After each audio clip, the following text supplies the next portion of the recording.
me or are you against me? Let's ask Arizona Republican John Shadegg. Congressman, with the big guy or against him? Well, I think Republicans need to stick with principle. If, in fact, he's proposing to cut taxes, we should take the deal. But in point of fact, that's not what he's offering. What he's saying is raise the taxes I want to raise and cut the taxes I want to cut.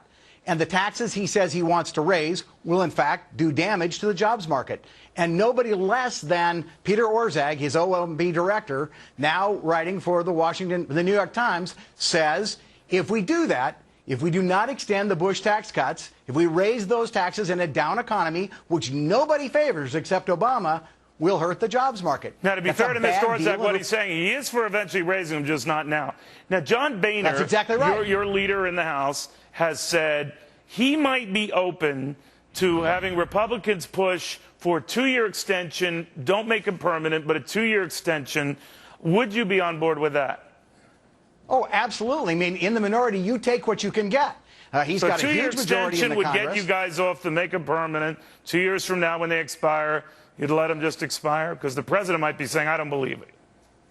Well, we can deal with 2 years from now. What the American people want us to do is deal with the economy today. They're out of work today. Right. And raising taxes today is going to hurt the jobs market today. But, Congressman, you weren't. I see the wisdom of your points, what you're saying. I do. What I meant by the punked comment and teasing this is I think the president's trying to call your bluff here and dare you to either do what he says or don't. And if you do, you're in lockstep with him. If you don't, it looks like he's throwing you one of the things you guys have always wanted, some tax relief, tax credits totaling $130 billion, which ain't chump change, as you know. And then you oppose that, and you look like hypocrites. All you are is the party of no. Neil, this is bait and switch. This speech was class warfare today. Class warfare saying the Republicans favoring tax cuts for the rich. Class warfare going after John Boehner on the foreign investment tax credit, right, which does not actually create jobs overseas. What it does is it protects American companies which are taxed on both their overseas profits and their domestic profits. I'm not going to negotiate Washington policy for you because you don't want to go there. It would be messy. But why don't you call his bluff then, knowing how slow it takes stimulus to come out and that we're still looking at $300 or $350 billion worth of the $700 billion that is just sitting in a bank account somewhere. You know the $50 billion coming out, but you know and will demand that that tax credit relief be immediate. You had your cake and eaten it too, which actually is a dumb expression, I grant you, because if you have the cake, you might as well eat the damn thing. But I digress. What do you think of that? Call his bluff, go right back at him. I'm absolutely for calling his bluff. I'm for saying if you'll give us straight-up tax cuts that will help this economy and create jobs, we're there. But what he's really doing is he'll couple the tax cuts with some other bad policy. I mean, these guys are No, what I'm saying is accept it. Accept the tax credits and the $50 billion in stimulus. It's a rounding error right now, as you know these days, Congressman. I'm being a bit facetious here. Well, they called us back. In other words, you get the tax credit. I grant you. But the tax credits you're getting immediately. You know how slow it takes Washington just to write checks.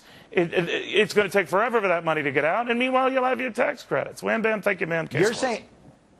You're saying call his bluff by taking his deal. But his deal isn't what he's telling the American people it is. His deal isn't, you know what? Stimulus hasn't worked. Let's cut tax rates and stimulate this economy. It's cut the tax rates I want to cut, but let's raise these other tax rates. Well, let's say they're going into effect. No, you're right. They're going into effect anyway for the upper income. But he's going to give you these $130 billion in tax credits because he's going to turn it around on you guys, sir, and say, well, I offered them exactly what they wanted or most of what they wanted. They said all or nothing, and they stomp off out of the playground, and they don't get what they want. I'm shocked, Neil. He's going to try to turn this around on us and play politics with this by saying they didn't take my great deal.